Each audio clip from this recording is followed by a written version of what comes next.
अत्यंत मी संपूर्ण नगरसेवकांचा मनापासून आभार मानतो की आज ही बैठकीची आयोजित केली होती. त्या बैठकीचा अध्यक्ष मी होतो, ताईंनाही उपनगराध्यक्ष होत्या आणि संपूर्ण नगरसेवकांनी अत्यंत विकासाच्या दृष्टीने सर्व जे विषय मंजूर केले त्यांचंही मनापासून मी धन्यवाद करतो. काहींनी त्यांचं मत मांडलं, ते मत त्याच्यामध्ये नोंदवलं जाईल, परंतु जे काही विषय होते ते वरंगाव शहराचे विकासाचे होते आणि या संदर्भात नगरसेवकांना प्रत्येक त्यांच्या प्रभागामध्ये काम करताना विषय विश्वासात घेतले जाईल.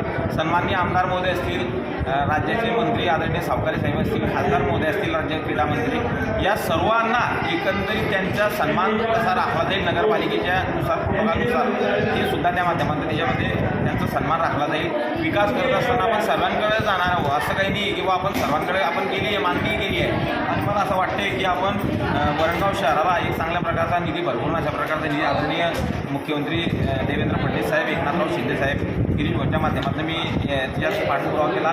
मला असं वाटतं की हा एक विषय जो आहे तो मार्गी लागेल. सावकारे साहेबांनी काहींना हो सांगितलेलं आहे, त्याकरता मी त्यांचंही मनापासून आभार मानतो. विकास आपल्याला करायचा आहे, सर्वांनी एक चांगल्या प्रकारचं वातावरण या गावामध्ये निर्माण करावं. पत्रकार बंधूंनाही विनंती करतो की आपण काय जे असेल ते आम्हाला कळवा, त्याच्यातनं मार्ग काढू आपण. आणि आपण गाव पुढे आपल्याला कसं महाराष्ट्रात एक नंबर विकास नेता येईल हे सर्वांकडून जे आहे ते त्या माध्यमातून आपण करू. वरंगावकरांचे मी मनापासून धन्यवाद देतो.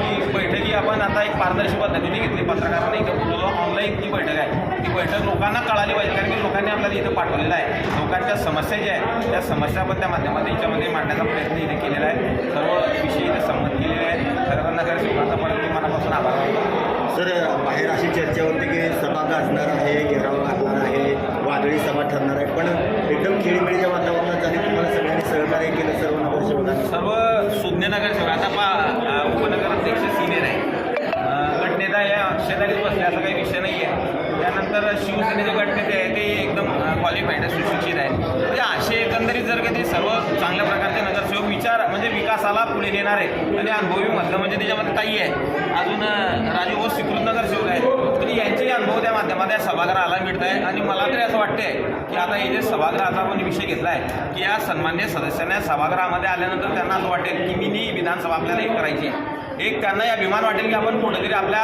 भागातले प्रश्न इथे मांडतोय आणि त्याला वाव त्या माध्यमातून देतोय. मी पण नगरसेवकांना तेच विनंती केली की महिलांचा आवाज जो आहे तो दाबू नको द्यावे. त्या महिलांनी त्यांच्या समस्या इथे मांडल्या गेल्या पाहिजेत. वारंवार जर कधी एकच व्यक्ती जर कधी बोलत असेल तर त्या बाकीच्या नगरसेवकांवर अन्याय होतो. त्याकरता नगरसेवकांनाही विनंती आहे की आपण जर कधी आपल्या पद्धतीने जर कधी मांडत गेले आपल्या प्रभागातलं तर मला असं वाटतं की त्या सर्वांना न्याय याच्यामध्ये देता येईल. आणि सर्व सदस्य मला असं वाटतं 21चे 21 सदस्य आणि 22-23 हे सर्व सदस्य आनंदी आहे. त्याच्या याच्यातनं आपल्याला त्यांच्या प्रत्येकाला विकासच करायचा आहे, गावाच पुढे न्यायचा आहे. आणि मी तरी जे आहे की वरंगाव हाच माझा वार्ड गाव आहे, त्याकरता सन्मान्य सदस्य सांगतात त्याचे कामं आपल्याला गेलेलं आहे. काही आकस वगैरे काही विरोध वगैरे न ठेवताना एक चांगल्या प्रकारचं मॉडेल आपल्याला वरंगाव शहरी नक्कीच या महाराष्ट्रात जे जामनेर 1 नंबर आहे तर 2 नंबर आपला कसा त्या माध्यमातून राहील अशा प्रकारचा प्रयत्न आम्ही सर्व मिळून त्या माध्यमातून करू. हा ताई काय सांगाल त्यांच्या संदर्भात? आज जी सभा झाली आमची खेडीमेळीच्या वातावरणात झाली. आम्ही सर्व 23चे 23 नगरसेवक एका दिलाने काम करणार आहे. गावाचा विकास झाला पाहिजे.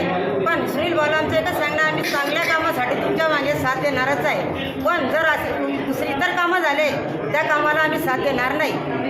गावाचा विकास झालेला पाहिजे हेच आपलं म्हणणं आहे. भाऊ म्हणतो जामनेर 1 नंबर, आपलं 2 नंबर आहे. तर माझं म्हणणं की आपण बी 1 नंबरवर आले पाहिजे. आपणच का मागे, आपण बी 23-24 नगरसेवक आहे भाऊ. आपल्याकडे बी आहे ना, आमदार आहे, खासदार आहे, आपले मंत्री आहे, आपली सत्ता आहे. आम्ही करू ना, गिरीश भाऊकडे जाऊ निधीसाठी, रक्षाताईकडे जाऊ, संजू भाऊकडे जाऊ, आम्ही सर्वांकडे जाऊ. गुलाबराव पाटील आमचे पालकमंत्री आमचे याचे आहे, युतीचे आहे, त्यांच्याकडे सुद्धा आम्ही निधी मागण्यासाठी आम्ही मागे सडणारी. आम्ही जो महिला आहे एकदम डॅशिंग महिला आहे. सर्वच्या सर्व महिला जर आम्हाला मुंबई परत जाणं पडलं तिथं जाऊ. सुनील भाऊ आम्ही तुम्हाला साथ देऊ, पण तुम्ही पण आम्हाला साथ द्या आणि गावाचा विकास करा. धन्यवाद. ओके.